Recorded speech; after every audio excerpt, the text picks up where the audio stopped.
말씀은 열왕기하 4장 25절부터 37절 말씀입니다. 우리 같이 교독하시겠습니다. 열왕기하 4장 25절부터 37절 말씀 교독하도록 하겠습니다.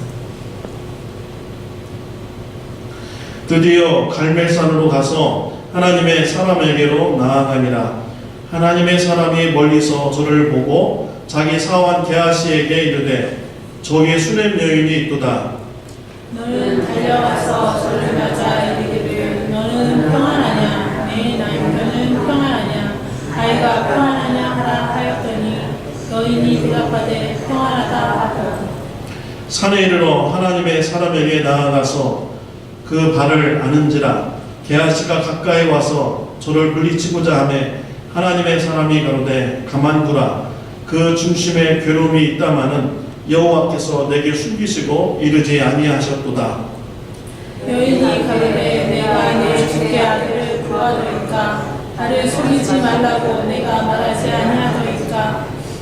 엘리사가 게하시에게 이르되 네 허리를 묶고 내 지팡이를 손에 들고 가라. 사람을 만나거든 인사하지 말며 사람이 네게 인사할지라도 대답하지 말고 내 지팡이를 그 아이 얼굴에 놓으라. 아이의 어머니가 가로되 여호와의 사심과 당신의 혼의 사심을 가리켜 맹세하니 내가 당신을 떠나지 아니하리이다. 엘리사가 이에 일어나 여인을 쫓아가니라. 게하시가 저희 앞서 가서 지팡이를 그 아이의 얼굴에 놓았으나 소리도 없고 듣는 모양도 없는지라. 돌아와서 엘리사를 맞아 가로되 아이가 깨지 아니하였나이다. 엘리사가 집에 들어가 보니 아이가 죽었는데 자기의 침상에 눕혀 있는지라.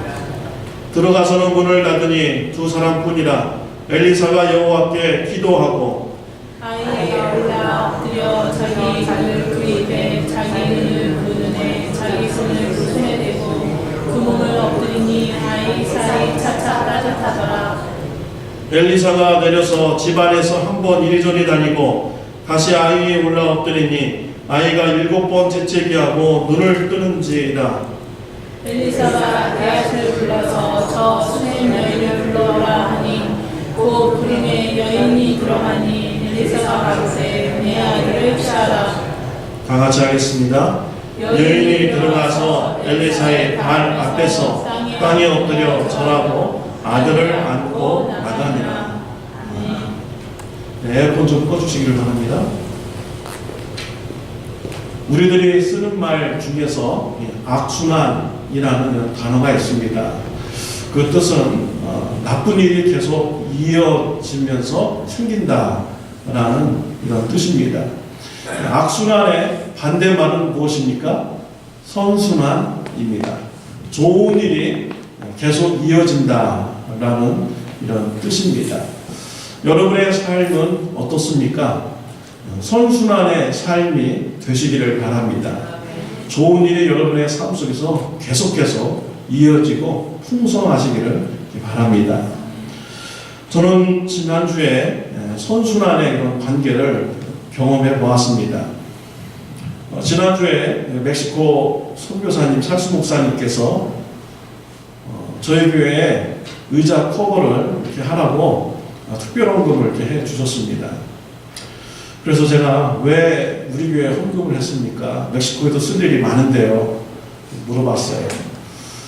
그랬더니 참 좋은 교회를 사랑하는 마음이 있어서 교회에서 필요하다고 하니까 이렇게 헌금을 했습니다. 라고 얘기를 해 주셨습니다.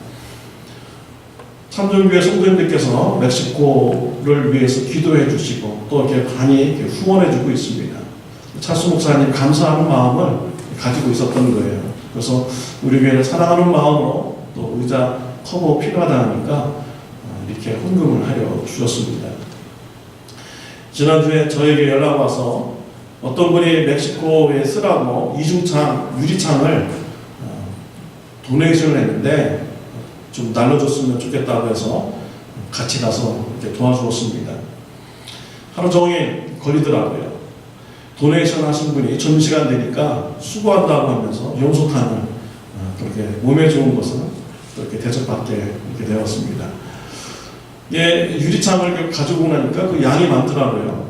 어디다 두어야 되는데 리버사이드 반석교회라는 목사님께서 자신의 거라지를 오픈해가지고 거기에다가 이렇게 두도록 이렇게 하였습니다. 그래서 거기다가 이렇게 다 두고 보니까 목사님네 마당에 큰 나무가 있는데 바람이 불어서 나뭇가지가 부러졌어요. 근데 그거 치워야 되는데 목사님 건강이 안 좋아서 그 한 번에 다 못 치우고 조금씩 치우더라고요. 그 찰스 목사님, 그 반석교회 목사님 참 안타깝게 생각한 거예요. 또 고맙죠. 그 선교지에 도네이션한 그 많은 그 이중창, 그 유리창을 자신의 집에 이렇게 보관하도록 했으니까 또 감사한데 그 집에 또 이런 어려운 일이 있으니까 우리가 가서 도와주겠습니다 해가지고 또 다음 주에 이렇게 예약을 해 놓았습니다. 이 관계가요, 좋은 일이 계속 일어나는 이런 관계죠. 그 비결이 무엇입니까? 관계를 가질 때 감사하는 마음을 가지고 서로 교제를 나눌 때 서로 간에 좋은 일이 계속 생겨나게 되는 것이지요. 오늘 본문 말씀에 보면요, 선순환의 이런 삶을 살아가는 수냄 여인이 있습니다.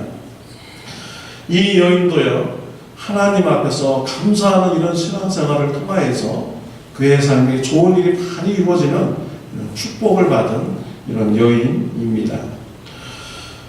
수냄 여인이라고 이렇게 성경에서 기록이 되어 있는데요. 수냄이라는 것은 사람 이름이 아닙니다. 지역 이름을 말하는 것이죠. 파워포인트 한번 넘겨주시겠습니까? 이스라엘이요, 남유다와 북이스라엘로 이렇게 두 나라로 이렇게 갈라졌을 때인데요. 수냄이 북이스라엘 쪽에 이렇게 있습니다. 그리고 갈릴리 호수 그 밑에 수냄이라는 이런 지역이 있죠. 또 이 지역은요, 이 갈멜산하고 매우 가까운 거리에 위치해 있습니다. 솔로몬의 아가서 보면은 술람미라는 이 여인이 이렇게 등장을 하는데요. 성경학자들은 이 술람미하고 이 수냄하고 같은 지명이다라고 이렇게 주장하는 사람도 있습니다. 갈멜산과 이 수냄과의 거리는요, 한 25km 정도 이렇게 떨어졌는데 마일로 따지면 한 15마일 정도 떨어진 거리입니다. 그러니까 우리 교회에서요, 프리웨이로 차 타고 한 15분 정도의 거리가 바로 갈멜산하고 수냄하고의 그런 거리입니다. 그러니까 굉장히 가깝죠. 여기서 한 15분 정도 거리면 어디입니까? 모로노벨이나 저쪽 코로나 정도 한 15분 차가 안 막히면요 빨리 가면 이제 그 정도의 그런 거리이죠. 북이스라엘은 악순환이 반복이 되는 이런 나라였어요. 왕으로부터 백성까지 모두 우상을 섬기는 나라이기 때문에 하나님으로부터 심판을 받는 일이 많이 있었습니다. 그런 나라의 분위기 속에서 이 수냄 여인은요, 선순환의 그 삶을 살았습니다. 좋은 일이 계속 일어나는 이런 집안의 삶을 살았습니다. 어떻게 이런 비결이 있을까요? 수냄 여인이 감사하는 신앙을 가졌기 때문이죠. 그래서 오늘 수냄 여인의 감사하는 신앙을 나누고요. 또 저와 여러분의 삶 속에 감사하는 신앙이 풍성해져서 수냄 여인과 같이 선순환의 축복이 풍성해지는 그런 일이 있으시기를 바랍니다. 첫 번째로 수냄 여인은 하나님의 은혜에 감사하는 신앙생활을 하였습니다. 8절 말씀이 다 같이 읽도록 하겠습니다. 하루는 엘리사가 수냄에 이르렀더니 거기에 한 귀한 여인이 저를 간권하여 음식을 먹게 한 거로 엘리사가 그곳을 지날 때마다 음식을 먹으러 그리로 들어갔더라. 하나님부터 쓰임을 받는 엘리사 선지자가 있었습니다. 엘리사가 수냄으로 지나갈 때마다 수냄에 있는 이 귀한 여인이 강권하여서 엘리사를 잘 대접하였습니다. 이 수냄 여인을 설명하기를 귀한 여인이라고 설명을 했습니다. 귀부인인 것이죠. 부잣집에 부인인 것입니다. 수냄 여인은 엘리사 선지자를 잘 대접했어요. 엘리사 볼 때마다 음식을 대접했습니다. 또 엘리사가 묵을 방을 또 준비했습니다. 그 방에 침대도 넣고 책상도 넣고 의자도 넣고 또 등잔도 이렇게 잘 놓았습니다. 그 당시로는요 최고의 그런 정성으로 이렇게 대접을 이렇게 한 것입니다. 왜 수냄 여인은 엘리사 선지자를 이렇게 극진히 대접하였습니까? 9절 말씀에 나오고 있습니다. 다 같이 읽겠습니다. 여인이 그 남편에게 이르되 항상 우리에게로 지나는 이 사람은 하나님의 거룩한 사람인 줄을 내가 아노니. 수냄 여인이 엘리사 선지자를 잘 대접한 것은요 하나님의 사람이기 때문입니다. 하나님으로부터 쓰임받는 사람이기 때문에 엘리사 선지자를 이렇게 잘 대접한 것이죠. 당시 북이스라엘은 제가 아까 말씀드렸던 것처럼 무상으로 가득 찬 이런 나라였습니다. 왜 북이스라엘 사람들이 우상을 섬겼습니까? 물질의 풍요로움을 바라보며 그것에 소망을 두었기 때문에 우상을 섬겼던 것이지요. 그런데 이 수냄 여인은요 그런 시대적 분위기에서 하나님을 섬겼어요. 하나님께 소망을 주었습니다. 그때 하나님께서 이 여인을 축복을 해 주셨어요. 그래서 이 여인의 집을 물질적으로 풍성하도록 은혜를 베풀어 주십니다. 수냄 여인의 그런 신앙생활을 우리가 알 수 있는데 13절 말씀에 나오고 있습니다. 13절 우리 하반절 말씀 제가 읽어드릴게요. 나는 내 백성 중에 거하나이다 라고 이렇게 하였습니다. 엘리사 선지자가 이 수냄 여인으로부터 대접을 받으니까 엘리사의 마음이 어떻겠습니까? 감사한 마음이 많이 들죠. 어떻게 하면 이 수냄 여인에게 보답을 할 수 있을까? 이런 마음이 들었습니다. 그래서 이 수냄 여인을 불렀어요. 수냄 여인에게 필요한 것이 있으면 나한테 얘기해라. 왕과 장군에게 얘기해서 도움을 얻을 것이 있으면 나한테 얘기해달라고 했습니다. 근데 엘리사가요 수냄 여인 앞에서 허풍을 뜬 것이 아닙니다. 북이스라엘 왕과 장군들이요 엘리사에게 빚을 졌어요. 북이스라엘 왕이 모압 땅을 뺏으려고 유다 왕하고 암몬 왕하고 연합해서 전쟁을 나갔습니다. 근데 전쟁을 하러 갔는데 물이 없어가지고 죽을 위기에 지금 처해진 거예요. 이때 유다 왕이요 우리 하나님 앞에 지금 도움을 요청해보자. 하나님의 사람이 여기 누가 있느냐 라고 이렇게 했습니다. 그때 하나님 사람 엘리사가 있습니다. 그래가지고요 북이스라엘 왕이 엘리사에게 도움을 요청으로 갔어요. 우리가 죽을 위기에 처했는데 도와달라고. 근데 엘리사가 핀잔을 줍니다. 당신하고 나하고 무슨 상관이 있습니까? 하나님 섬기지 않는 사람이 나한테 와가지고 뭘 도와달라고 하느냐 얘기하는 것이죠. 근데 하나님께서 은혜 주셨어요. 엘리사를 통하여서 그 위기에서 극복할 수 있도록 했습니다. 구덩이를 파라고 이렇게 하셨어요. 근데 갑자기 막 물이 빌려와가지고 구덩이에 물이 가득 차게 되었습니다. 이것으로 모압 왕이요 실수를 했어요. 착각을 합니다. 이게 햇빛이 비쳤는지 그 물이 빨갛게 보인 거예요. 그래가지고 서로 저 안에서 분열이 나서 싸우는가 보다.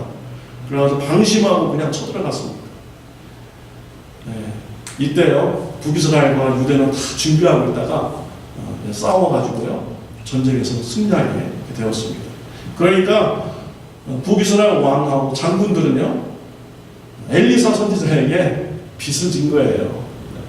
또 엘리사는 이것을 계기로 해서 수냄 여인에게 도움을 줄 수가 있는 것입니다. 근데 그 수냄 여인에게 말하기를 왕과 장군에게 도움을 요청할 일이 있으면 얘기해봐라 이렇게 했는데요. 이 수냄 여인도 보통 사람이 아닌 것을 우리가 알 수 있죠. 왕과 장군하고 관련된 이런 거대한 이 비즈니스를 좀 이렇게 하고 있는 것으로 성경학자들은 이렇게 생각을 이렇게 합니다. 그런데 이 수냄 여인이 이러한 제안을 듣고서 나는 내 백성 중에 거하나이다 라고 이렇게 얘기를 했어요. 그러니까 뭐 부탁을 안 한 것입니다. 왜 안 했을까요? 이 여인이 모든 것이 다 풍족해서 부탁을 안 한 건가요? 그렇진 않아요. 이 여인이 부족한 것이 있는데요. 그 집안에 아이가 없는 것입니다. 근데 이런 것을 엘리사 선지자에게 부탁하지 않았어요. 그것은 무엇입니까?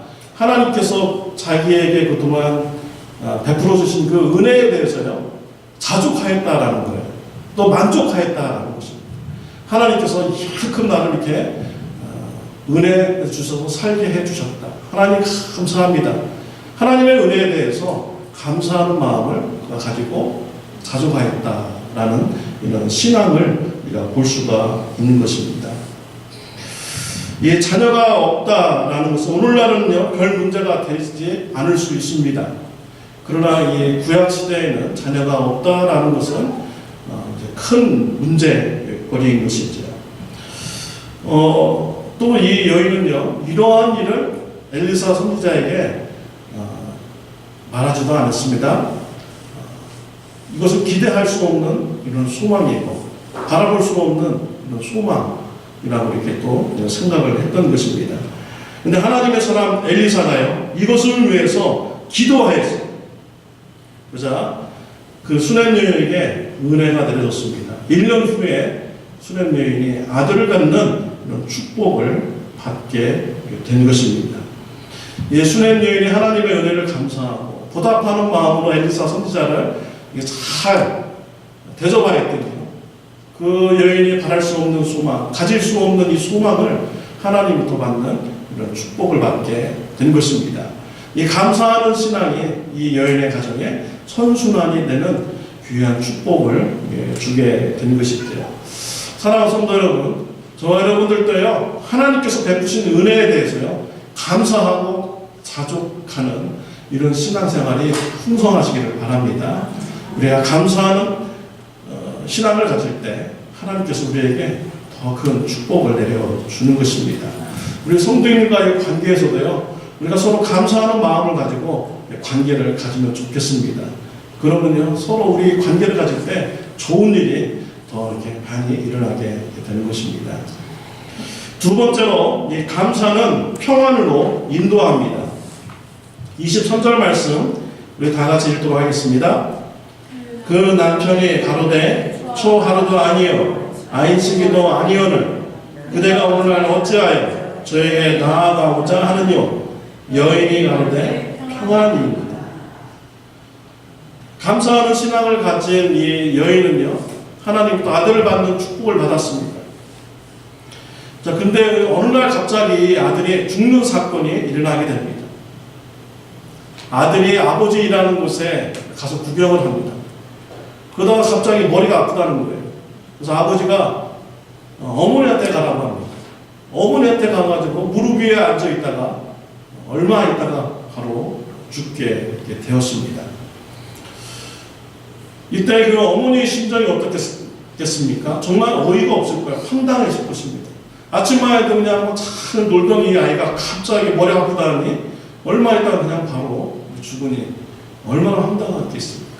그리고 아이를 잃어버린 그 어머니의 슬픔은 어떻겠습니까? 아마 뭐 정신이 나갈 정도일 거예요. 대성통곡하고 난리 날 일이지. 근데 이 수냄 여인이 이해가 되지 않는 행동을 이제 계속합니다. 아들이 죽었는데요, 이 아들을 엘리사의 방에 침대에다 누워놓고서 물을 탔습니다. 지금 정신없이 대성통곡해야 되는데, 슬픔에 빠져야 되는데, 그리고 또 남편을 부릅니다. 그러면서 말하기를 엘리사 선지자에게 내가 지금 가야 되니까 나귀 한 마리하고 종 한 명을 달라고 이렇게 얘기하죠. 지금 남편한테 말해야 될 그런 상황입니까? 남편한테 무슨 말을 해야 되죠? 저 아들이 죽었다라고 이렇게 말을 해야 되는 것입니다. 그리고 정상적인 거잖아요, 이게요. 그런데 지금 그런 말을, 아들이 죽었다는 말은 하지도 않고 아들이 죽은 것을 비밀에 붙이고 나귀하고 종을 달라고 이렇게 얘기하고 있는 것입니다.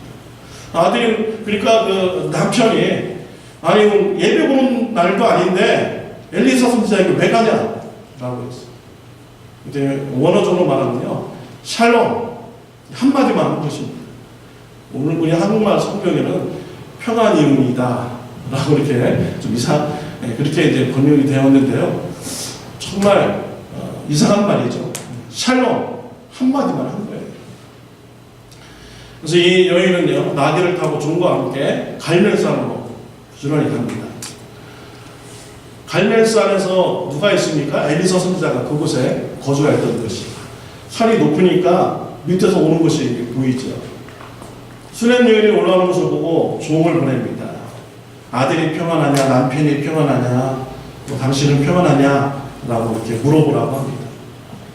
근데 이러한 질문을 받은 이 수렘 여인은 대답하기를 또 샬롬이라고 또 이렇게 대답을 합니다. 좀 이렇게 샬롬이라고 지금 대답할 일입니까?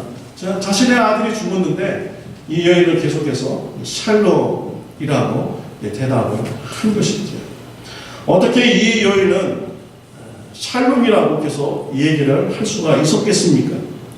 그 비결이 빌립보서 4장 6절부터 7절 말씀에 나오고 있습니다. 아무것도 우리 다 같이 읽도록 하겠습니다. 빌립보서 4장 6절부터 7절 말씀 시작. 아무것도 염려하지 말고 오직 모든 일에 기도와 간구로 너희 구할 것을 감사함으로 하나님께 아뢰라. 그리하면 모든 지각에 뛰어난 하나님의 평강이 그리스도 예수 안에서 너희 마음과 생각을 지키시리라. 아멘. 평안을 얻을 수 있는 비결이 있습니다. 아무것도 염려하지 말고 오직 모든 일에 기도와 간구로 너희 구할 것을 감사함으로 기도할 때, 나의 당한 이런 어려운 일을요, 하나님 앞에 감사함으로 기도할 때 그 결과가 우리에게 평안으로 임한다라는 말씀을 신약성경에서는 주고 있습니다. 그러니까 이 여인은요, 하나님 앞에 기도한 거예요. 기도할 때 어떻게 기도했냐? 감사함으로 하나님 앞에 기도한 것입니다.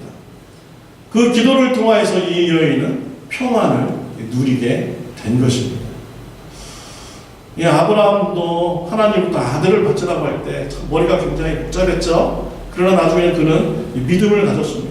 하나님 앞에 기도함으로써 해결받고 평안을 누리게 되었죠. 내가 이 아들을 죽여도 하나님께서 이 아들을 다시 살리실 것이다.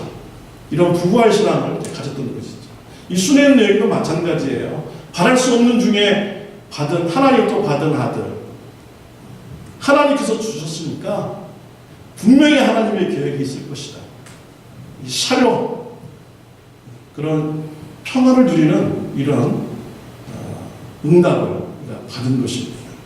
그래서 사람들을 만날 때마다 남편에게도 죽었다고도 얘기 안 하고 샬롬라고 얘기하고, 개하시게에도 샬롬이라고 얘기를 한 것입니다.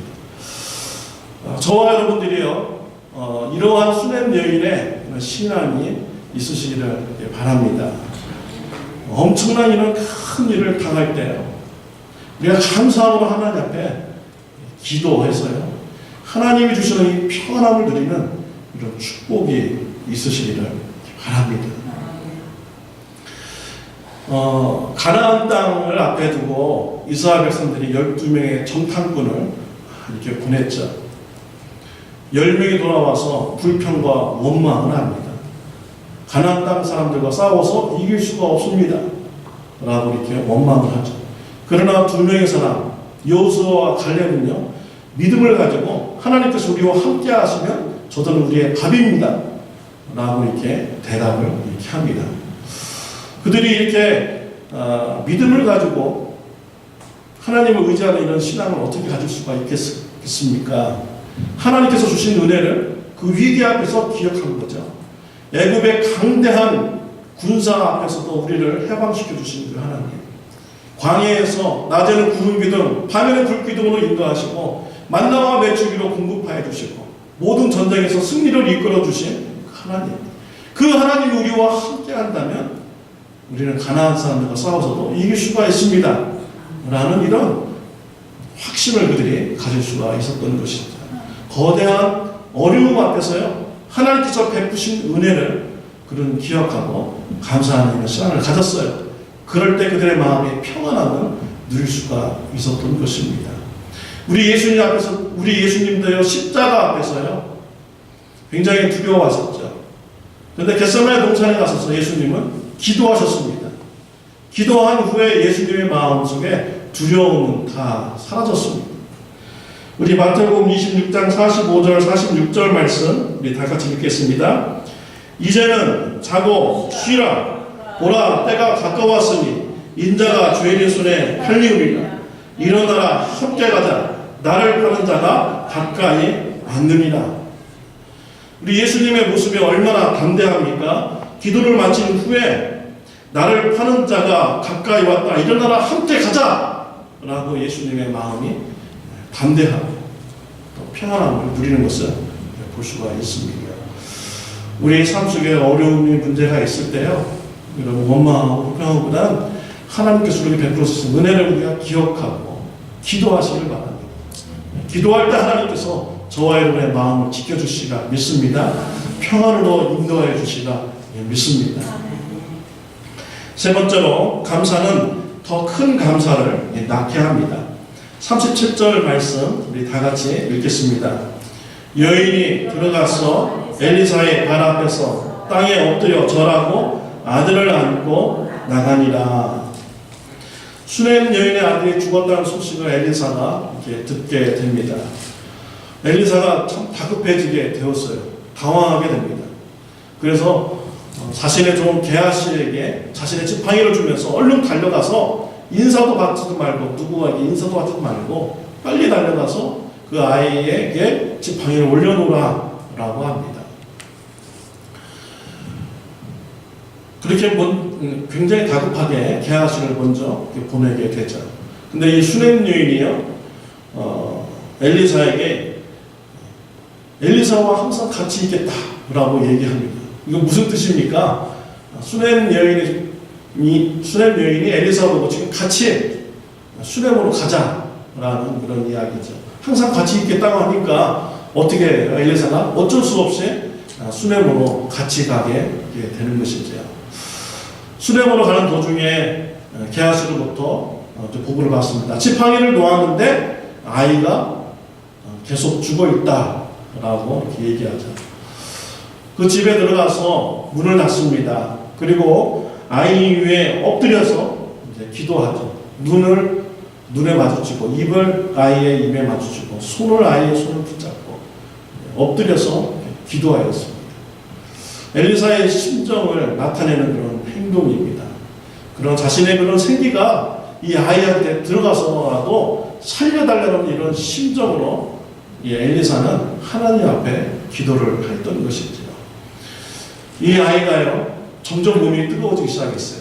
그래서 엘리사는 또 다시 일어나서요, 자신의 체온을 높이기 위해서 방을 빙글빙글 돌다가 또다시 엎드려서 그 아이를 위해서 기도하였습니다. 이런 모습은 우리 창세기에 하나님의 창조 사역을 이렇게 생각나게 합니다. 하나님께서 창조 사역을 하실 때 수면 위에 하나님께서 운행하시더라고요. 그리고 말씀으로 세상을 창조하시고요, 흙으로 아담을 만드시고 그 코에 생기를 불어넣었을 때 아담이 살아나서 걸어다니는 이런 역사가 일어났습니다. 엘리사가 그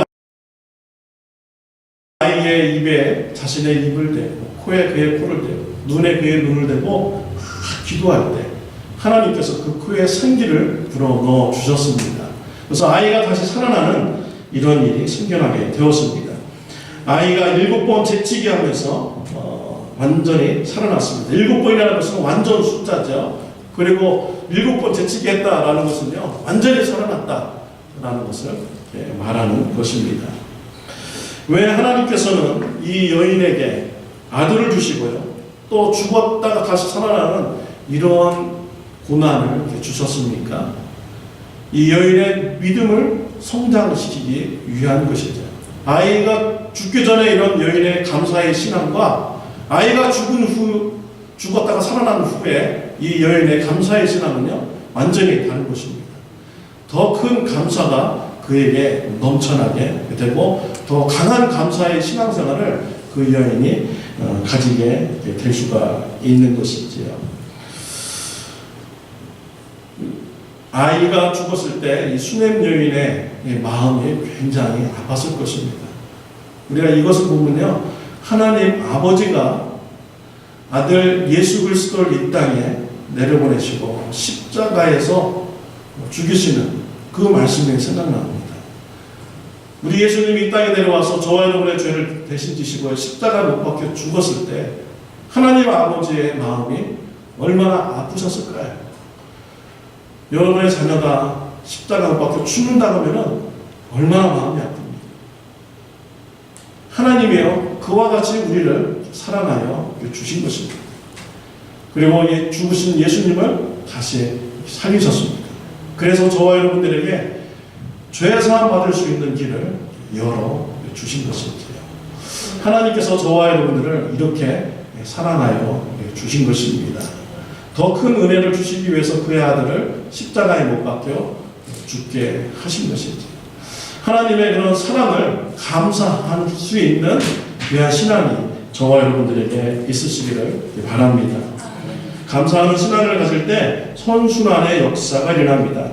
감사하는 신앙은 우리를 하나님의 평안으로 인도하여 주는 것입니다. 감사의 신앙은 더 큰 감사의 신앙으로 성장시켜 줍니다.